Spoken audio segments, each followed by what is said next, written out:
El programa El Café de Diario 55.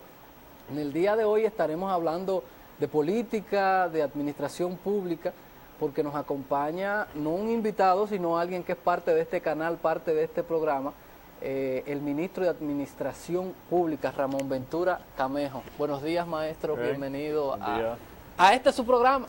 Muchas gracias, muchas gracias. ¿Cómo va todo? ¿Cómo iniciamos un año? El resumen, vimos muchísimas actividades, premiaciones, evaluaciones. Podemos empezar por ahí. Un año sumamente productivo en el aspecto de ordenamiento del Estado. Así es, se dieron varias actividades que yo quisiera sintetizar solamente en dos para hablar entonces de lo que haremos de año, que reflejan en qué han dado el Ministerio de Administración Pública, el MAT. El año pasado fuimos invitados a una reunión del Consejo de Expertos de Administración Pública de Naciones Unidas en New York, pues, y ahí pudimos exponer sobre algunas de las herramientas que estamos implementando, que son innovaciones, como el caso del SISMAD municipal.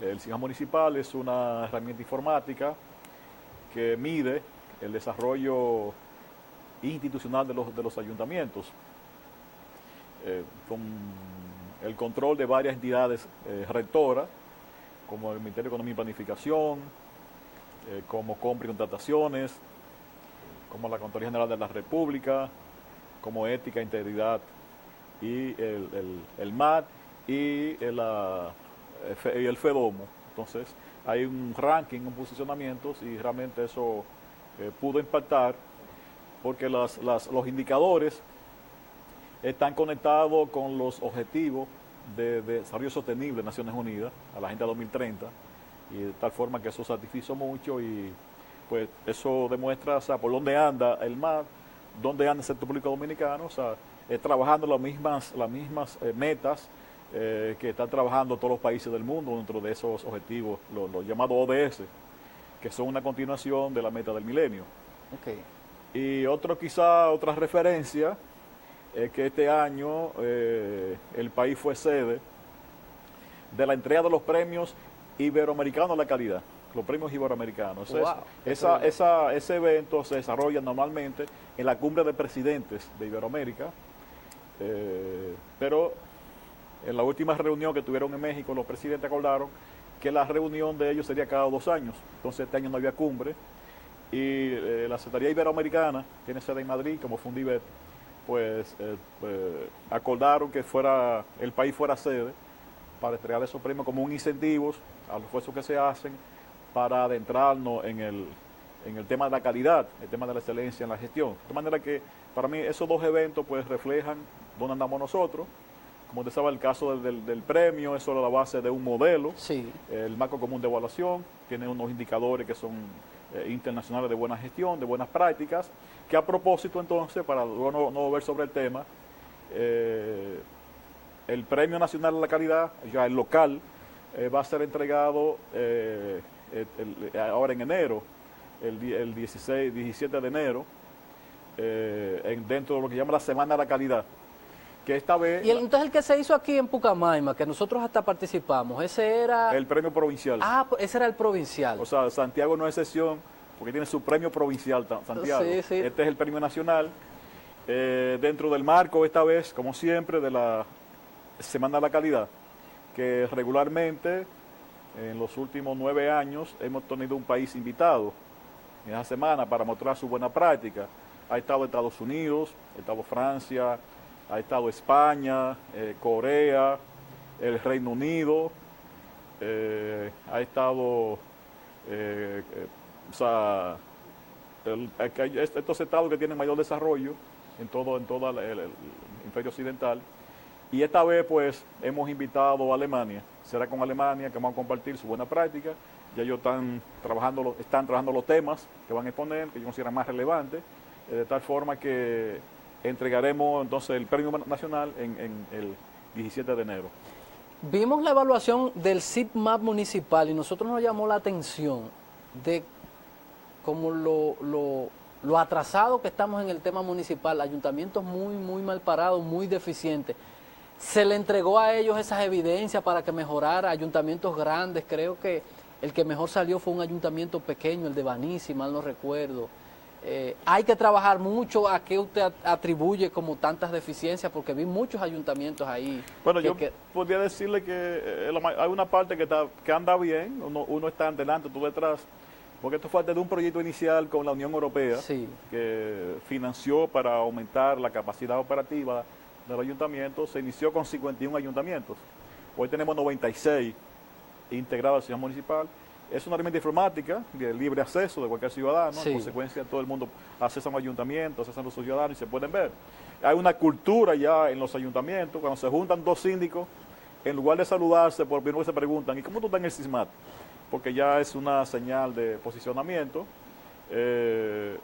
Recientemente ellos estuvieron participando, los mejores 5 posicionados, participaron en un evento en Madrid de Administración Pública, y fueron a exponer sus buenas experiencias. ¿No? O sea, ahí estuvo Santo Domingo Este, que en ese momento encabezaba el posicionamiento. Eso se inició con Juan de los Santos, que tuvo mucha preocupación, hay que reconocérselo, para cuando presidió Fedomo y de su gestión se colocó ahí, y ha habido una continuidad en el actual alcalde.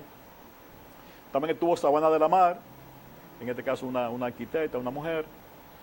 También estuvo Baní en ese evento. Igualmente estuvo participando Villa Tapia, que es el alcalde más joven del país, pero muy enfocado en estos temas, y realmente son los punteros, se desplazan unos a otros según cumplen con indicadores. Hay indicadores que son a veces bastante complejos. Por ejemplo, está un indicador de compra y contrataciones, que se refiere, por ejemplo, el acceso que puedan tener las pymes. Y dentro de las pymes un porcentaje para la mujer, para incentivar realmente. Sí. Y a veces se da el caso que un ayuntamiento no encuentra proveedores que cumplan las formalidades, porque a veces falta la cultura de que ellos se registren como proveedores de Estado, tengan al día en el pago y todo ese tipo de cosas. Entonces ahí que realmente resultan a veces que el mayor nivel de participación, de posicionamiento. Y en otro caso también aparece la declaración jurada de patrimonio, que la puede hacer el alcalde y a veces los regidores, pero faltan otras personas que tienen que ver con entonces eso también le baja el puntaje. Igualmente la calidad del gasto, se le mide la calidad del gasto, presupuesto participativo, las leyes de función pública en el caso nuestro, la planificación, en consecuencia, pero se ha ido avanzando, y esto ya diríamos es una buena práctica que identifica a República Dominicana. La delegación europea quiere que esto se divulgue en toda la región para que se pueda conocer logros que el país ha obtenido con financiamiento Entonces, ministro, cuando se detecta algo, porque ustedes entran a ver procesos, que es donde viene la corrupción, donde viene ese tema, usted decía que uno de los elementos que participa es la Cámara de Cuentas. ¿Han tenido ustedes algún caso que en esos procesos del ayuntamiento han detectado algo y la Cámara de Cuentas ha procedido? ¿O eso simplemente es evaluatorio? ¿No? Bueno, que la Cámara de Cuentas en este momento está controlando, no solo la auditoría, que son propias de ellas, no de este sistema, son lo que ellas hacen, sino también la declaración de patrimonios.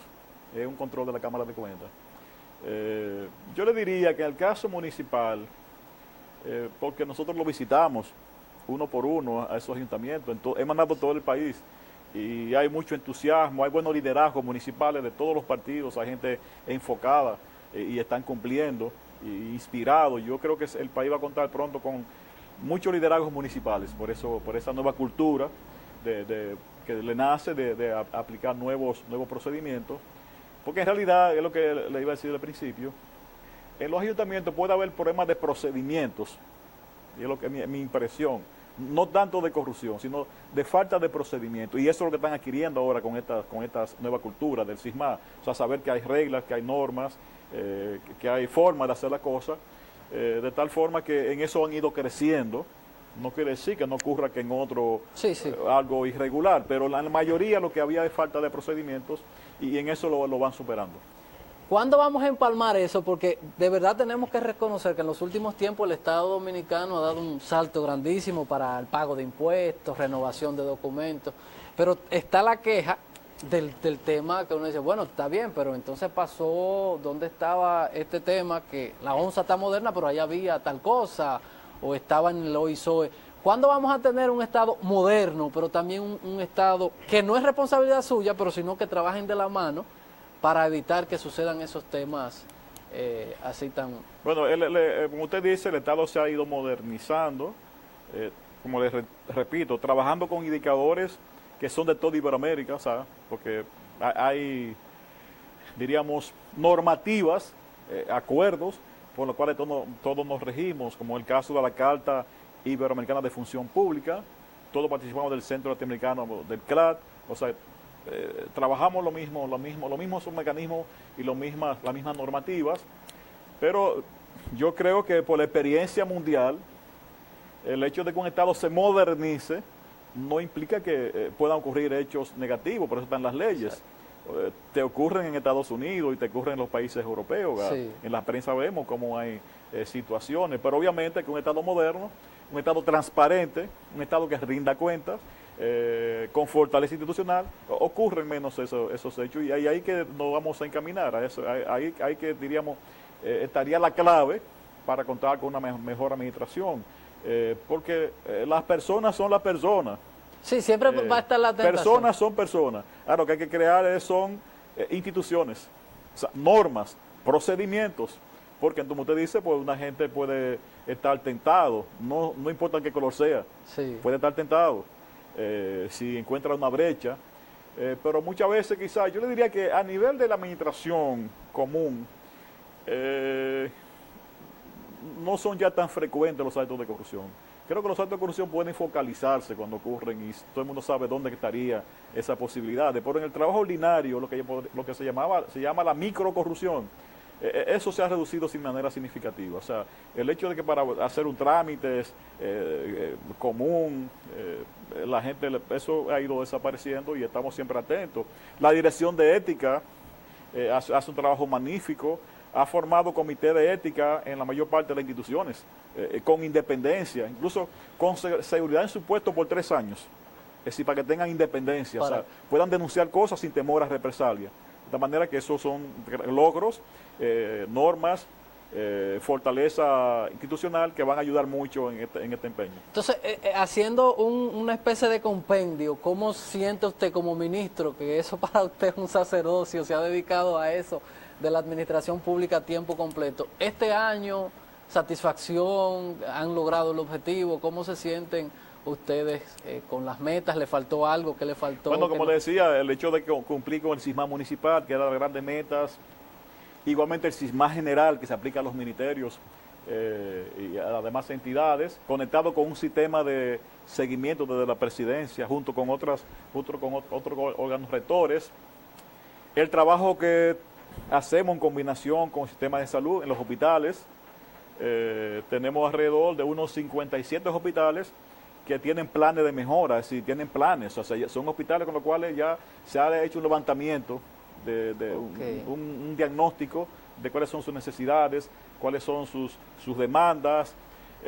Por ejemplo, usted sabe que hemos estado siempre atentos al caso de Santiago, al tomógrafo del Arturo Grullón, sí, y el área de cirugía, y es fruto de estos trabajos, o sea, de estas conexiones. Mire, usted me ha dado una gran noticia si se está trabajando. Que lo hemos asumido, lo hemos comunicado al sistema de salud e incluso se lo comunicamos al presidente. En una reunión del Consejo de Ministros, le dije, presidente, usted me va a excusar porque no es mi tema, pero es mi experiencia y soy compromisario de su gobierno. Claro. El Arturo Grullón requiere de un tomógrafo, requiere de acabar la cirugía. Usted me excuse. No te excuse, que yo también estoy contigo y en eso hay que resolvérselo, ¿sabe? O sea, que el mismo presidente ya está involucrado y creo que pronto habrá una solución, porque en el caso del tomógrafo se requiere de una licitación, sí, y no de uno solo, de varios. Exacto. Pero por lo menos usted me ha dado, porque este programa... Como hay que licitarlo, o sea, ya se está en ese proceso de licitación, sí, y pronto habrá un tomógrafo porque las pediatras sobre todo me sensibilizaron cuando fui la primera vez a hablarme de ese tema, me dijeron cómo eso afectaba la salud de los niños, y realmente, o sea, que los niños sensibilizan a cualquiera. Claro, claro. Por lo tanto, el tema ha sido llevado hasta la presidencia de la República. Pero de verdad, y lo felicito porque este programa ha sido abanderado del tema de las salas de cirugía y del tomógrafo. De verdad que se lo agradecemos. Vamos entonces a esa noticia que usted nos ha dado, brindarlo con una taza de café Santo Domingo, sabor que empieza en el aroma y que la bella Xiomara nos brinda como cada mañana, porque a calentar la garganta, porque este aire del estudio está súper, súper frío. Ministro, vamos a ir a la pausa, para entonces cuando retornemos hablemos un poco de política, porque usted que es parte del comité político, ver en qué está, habrá reelección, no habrá reelección. Dice el presidente de la Junta que no hay tiempo ya para la ley de partidos, ver. Entonces, en materia política, ¿qué vamos a tener? Que aparte de ser ministro, también es un alto dirigente del principal partido de la República Dominicana, y así vemos las perspectivas de este año. Sí, estaremos como peces en el agua. Ese es mi tema. Vamos a la pausa.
Continuamos aquí en el Café de Diario 55. Hoy nuestro visitante es el ministro de Administración Pública, que también es un alto dirigente del Partido de la Liberación Dominicana, de su comité político, y con él vamos entonces a continuar la entrevista hablando de... Ministro, habrá reelección, todo el mundo habla de una crisis que hay en el PLD, tenemos pendiente la ley de partido que se sacó del Congreso para llevarla, para que fuera una decisión. ¿En qué están esos asuntos en el PLD?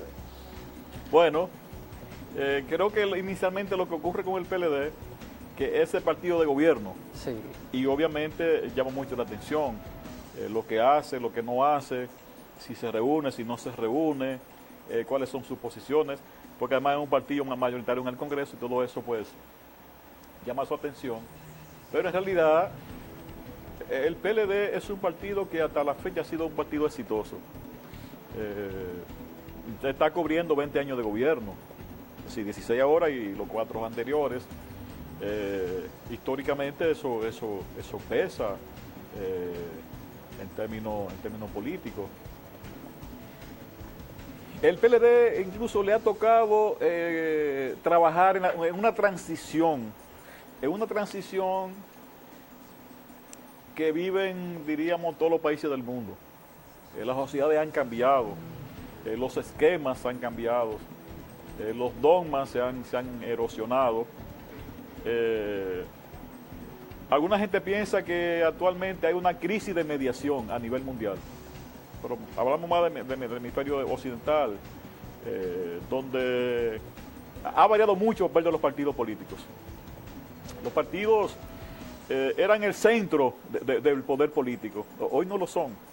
Han emergido nuevos entes, nuevos actores, la fortaleza de la sociedad civil, formas innovadoras de participación, por ejemplo el caso de Podemos en España, el caso de Ciudadanos, nuevas formas de participación, la inminencia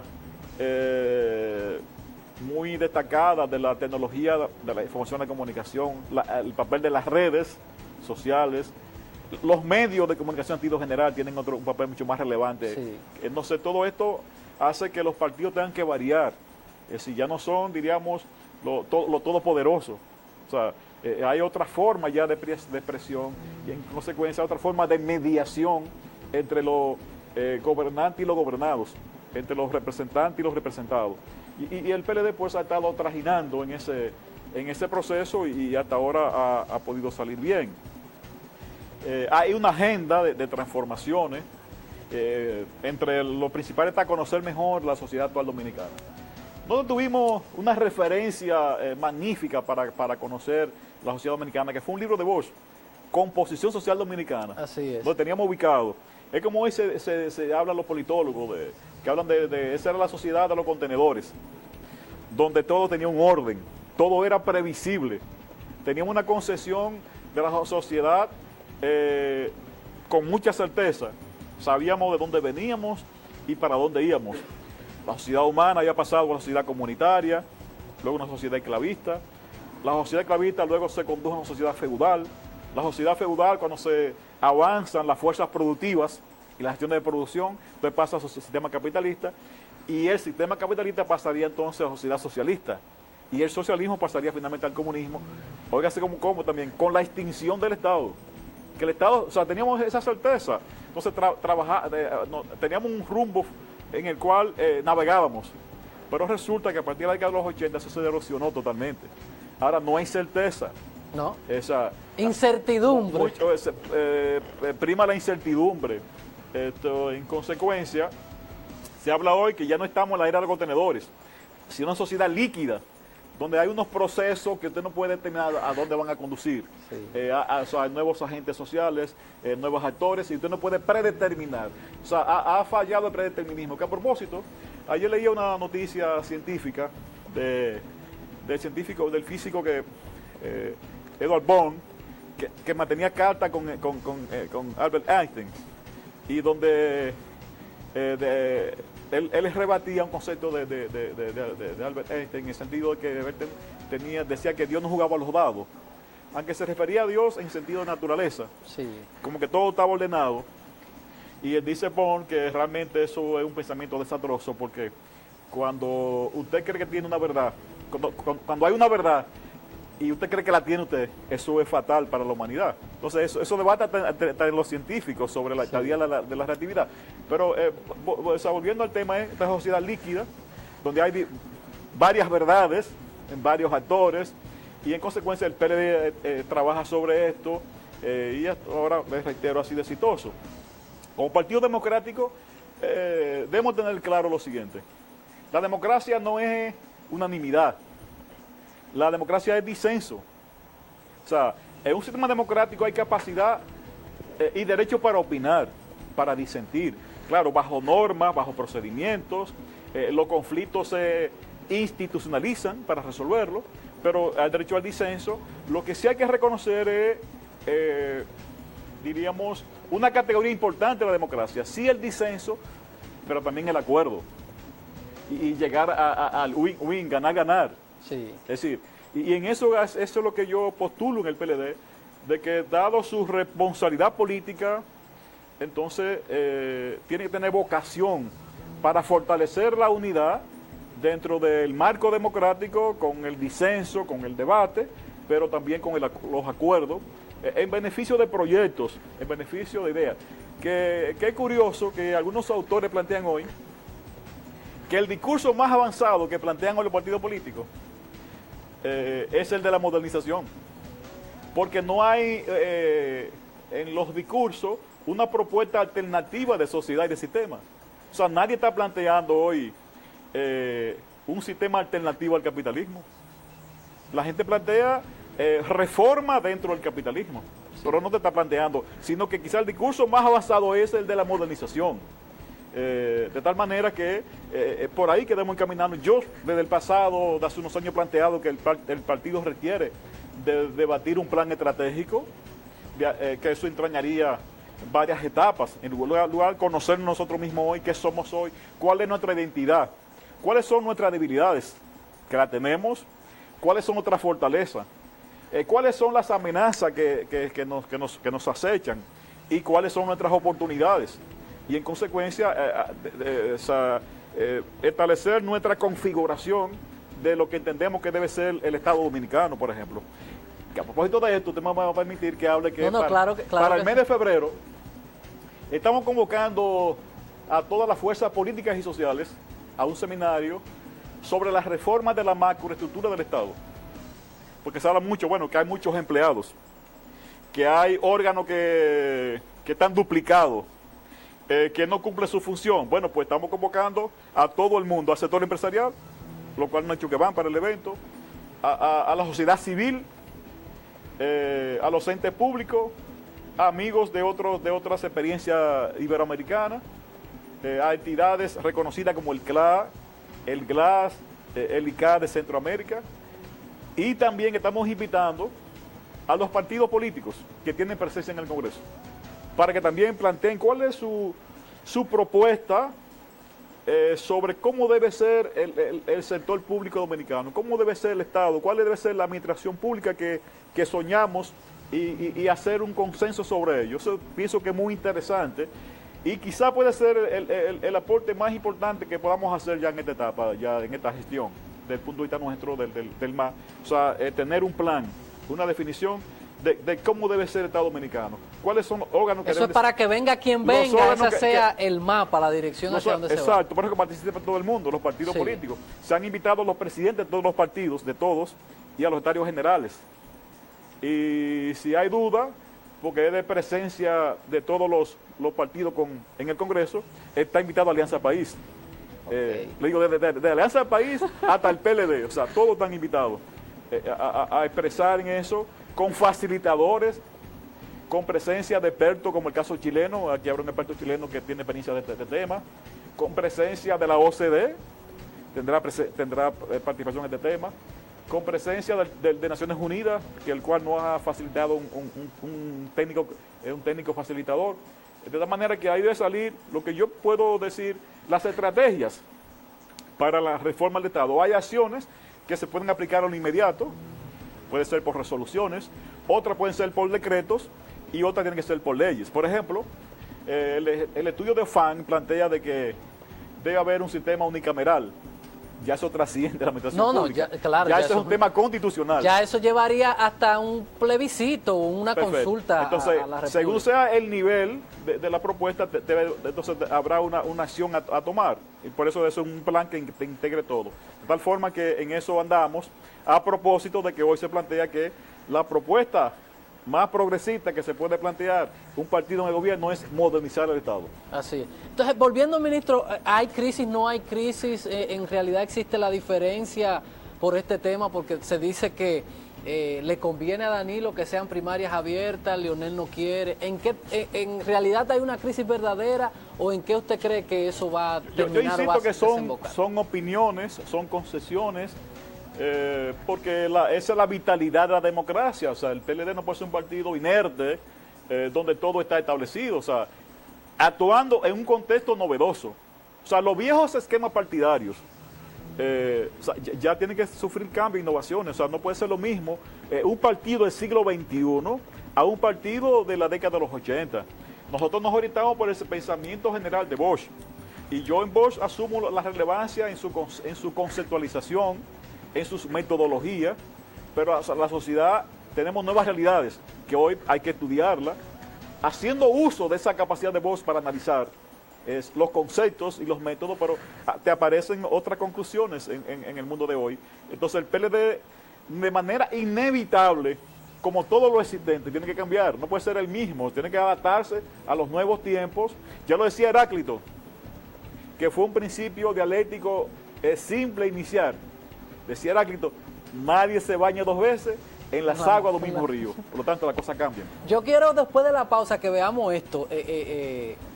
Cosas que han pasado, por ejemplo, en Centroamérica. Nosotros en los últimos 20 años hemos tenido 5 presidentes, 6, 10 presidentes diferentes. En República Dominicana hemos tenido apenas 3, Hipólito, Leonel y Danilo. Para ver qué ha ido pasando con eso, porque usted habla de modernización y cuando la gente ve modernización entiende que es cambiar caras. Y vemos que los dirigentes de hace 30, 40 años son los mismos, para ver qué ha ido pasando en la región que no ha pasado en República Dominicana. Vamos a la pausa y ya volvemos.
café de Diario 55. Dejamos en el tintero una pregunta importante y es el tema de la renovación, los cambios de cara, porque el ministro tiene mucho tiempo siendo del comité político y también tiene mucho tiempo siendo ministro.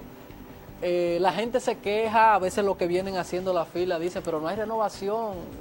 ¿Cuál es el pensar de Ramón Ventura Camejo, el político y el formador? Bueno, yo creo en la renovación, también creo en la utilidad de las personas, también creo en las competencias de la persona. En el caso de Santiago siempre fui un promotor de las nuevas generaciones.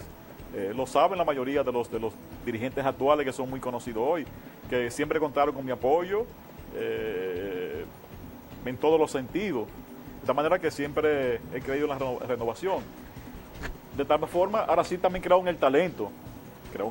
Como hoy es una necesidad la presencia cada vez más importante de las mujeres en la vida política. O sea, hace falta mayor participación, igualmente que los jóvenes.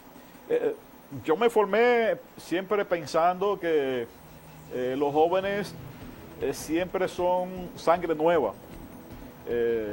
Los jóvenes talentosos, o sea, son portadores de cambios, de nuevos enfoques, de sueños. El joven siempre sueña transformar las cosas. Quiero decir, yo fui diputado antes de los 30 años. Wow. Y cuando fui diputado yo coordinaba el PLD en Santiago con menos de 30 años. Es decir, que yo como joven tuve oportunidad. De tal forma, y creo que hemos hecho el trabajo. De tal forma que la vida impone los talentos, impone las capacidades. El PLD habrá de hacer un congreso en los próximos, si es para el 2020, cuando sea, o antes. Y en ese congreso, pues, habrá de producirse cambios importantes. Sí. Pero entonces ustedes han sido ministros. Pero lo que sí quiero resaltarle, que si se ha mantenido el comité político del PLD, es porque hasta ahora ha sido exitoso. Eso le iba a decir. Si hubiera perdido, hace tiempo que no tuviera ahí comité político. Ahora, ya está llegando a un nivel de que es necesario producir un congreso donde todos los ciudadanos puedan expresar, todos los miembros del partido, en el caso de los dirigentes del partido, tienen que expresarse su sentir. Sí considero, y aquí te voy a agregar una pregunta que ha estado rondando, que dados los cambios, la necesidad de legitimidad cada vez mayor, democrática, de los partidos políticos, de las organizaciones, yo soy partidario del padrón abierto. O sea, creo que eso le da participación al ciudadano para opinar. Dentro de esta propuesta que hace el PLD, de estos tres candidatos presidenciales, ¿cuál usted considera que es el que usted lo representa? Rousseau, en el contrato social, creía en la democracia directa. Ahora, con el crecimiento de la población, hubo que recurrir entonces a la democracia indirecta, representativa. Pero siempre que haya una oportunidad de que el pueblo participe, entonces que el ciudadano participe. Ahora, distinguir dos niveles. Para la elección de los dirigentes internos del PLD, obviamente que deben votar los miembros del PLD. Pero para la elección de los representantes en el Estado, yo creo en la participación de todos los ciudadanos en el mundo de hoy. Un mundo que ha cambiado para dar mayor legitimidad, mayor integración y mayor participación de los ciudadanos. Ahí vuelvo con la pregunta que dejamos antes de la pausa, porque sucede dentro de los partidos, pero sucede hasta afuera. Si hoy hacemos una encuesta, vemos que, por ejemplo, el presidente Danilo Medina, Leonel Fernández, Hipólito Mejía, todavía tienen una participación importante. Y hemos visto en Centroamérica que en los últimos 20 años hay presidentes que uno ni siquiera le sabe el nombre. ¿Qué ha pasado en esas naciones? Que ha habido como tantos cambios, tantas figuras nuevas, y en República Dominicana nosotros, por ejemplo, pudiéramos tener una elección nueva vez, Hipólito Mejía, Leonel Fernández, Hipólito Mejía, Kiki Antún, las mismas caras de siempre. ¿Qué ha pasado que las personas siguen viendo hacia allá? Bueno, lo que ocurre, de mi punto de vista, es un tema de liderazgo.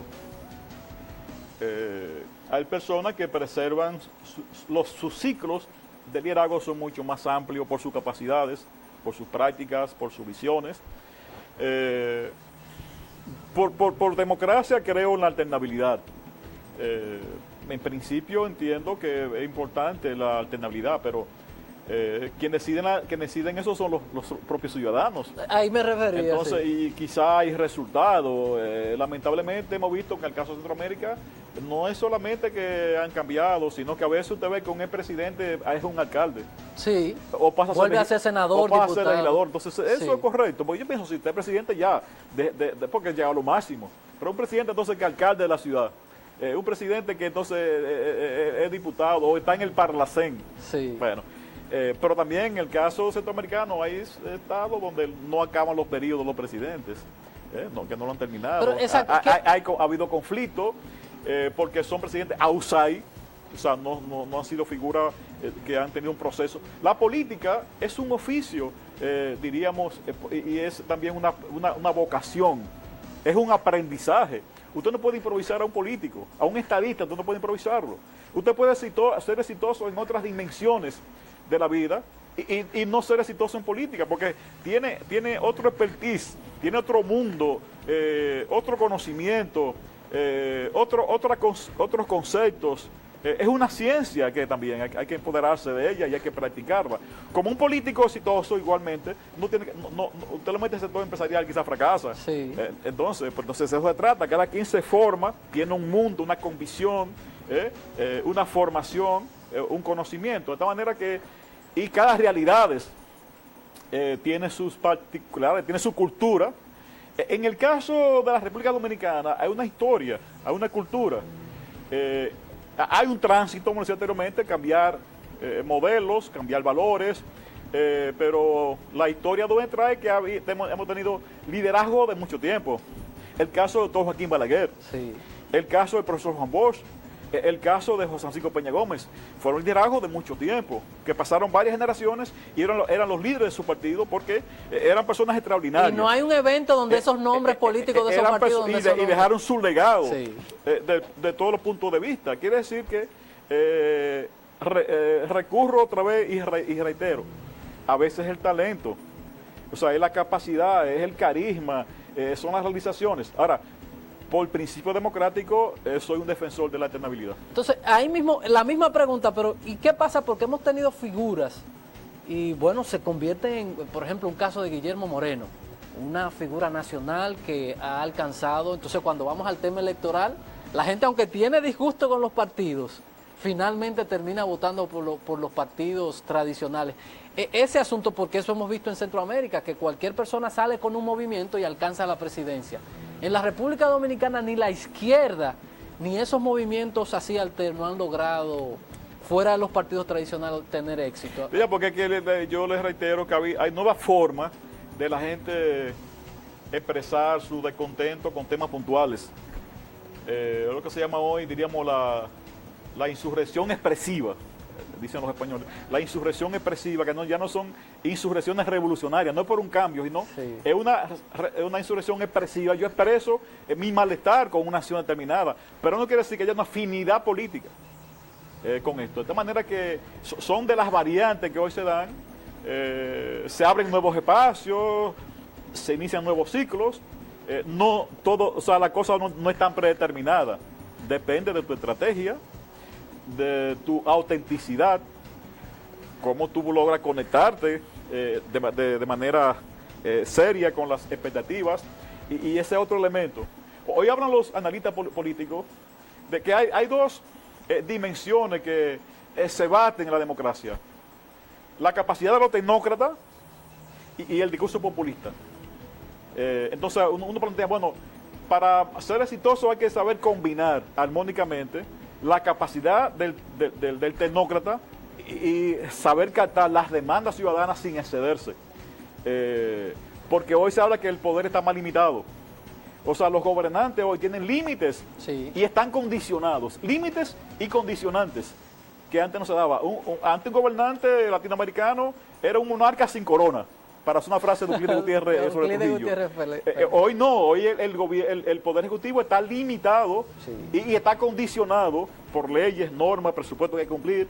Cada vez más se le ha reducido el presupuesto al Poder Ejecutivo, tiene menos margen de maniobra. Se ha ido achicando. Y entonces son las nuevas realidades que tenemos que empoderarnos.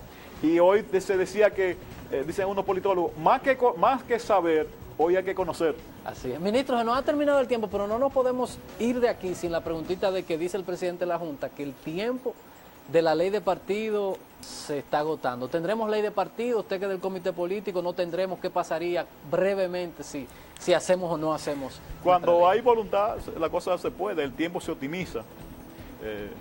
Yo creo que es importante tener una ley de partido, porque eso fortalece la institucionalidad, establece reglas de juego, da más poder a la colectividad. Ojalá que aprovechemos el tiempo que falta. ¿Cuándo se van a juntar para definir eso? Porque supuestamente son ustedes los que tienen el tranque, los del comité político, por la decisión de que sea abierta o cerrada. Bueno, ojalá nos reuniéramos el próximo lunes. Ministro, muchísimas gracias. Gracias por sacar este momentito para conversar con nosotros del tema político y el tema de la administración pública, que de verdad hemos visto cómo en el transcurso el Estado se ha ido modernizando. Sí tenemos que ir y fortalecer en este otro tramo lo que son los mecanismos del control para evitar algunas fugas y algunos manejos que se dan en ayuntamiento, Cámara de Diputados y en el Poder Ejecutivo. Gracias por la sintonía. En nombre de Ignacio Guerrero, Edison Meléndez y todo el equipo de Diario 55 y El Café. Mañana a las 7 en punto estaremos nueva vez aquí junto a ustedes. Feliz resto del día.